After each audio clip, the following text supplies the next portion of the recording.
Hello Mwari, kune vanhu vari kuda kunditsara mari.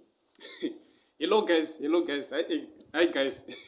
Ndauya nechiri kubvira izvezvi, chiri kutobvira izvezvi, chikolabo cha Jammaster Fit Hytham Kim wekuTanzania. Vakaita kolabo yavo yesong iyoyi yaJammaster Hello Mwari. Chiri kutobvira, chatobuda zvichitori chividhio. Ndisati ndapinda munyaya yangu, ndinoti kana wanga usati wasubscribe to this channel, please subscribe and click your notification bell.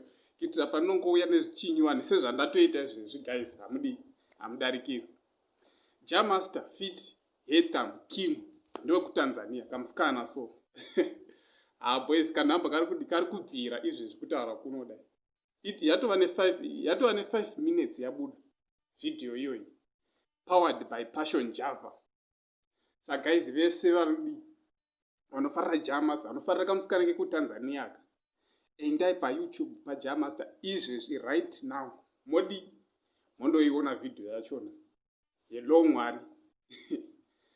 Guys, pakaipa. Chiri kubvira. Chiri kubvira guys, chiri kubvira. Da kuti mundozvionera mega, muzotaura kumacomments kuti maiona sei video iyi yaJammaster na Hytham Kim wekuTanzania.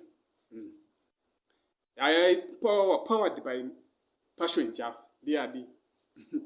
Aripo pachipa video yachona iyoyo. Sa guys, ndoga nangoya nako ka latest. Chiti kana wanga usati wasubscribe to this channel, please subscribe, click your notification bell. Kuitira panoya nezvinyuwani hamudarikiri. Thank you guys. Chimhanyirai kwaJammaster mundoona video yake Hello Mwari nemusikana wekuTanzania. Thank you guys. Like a Hellcat.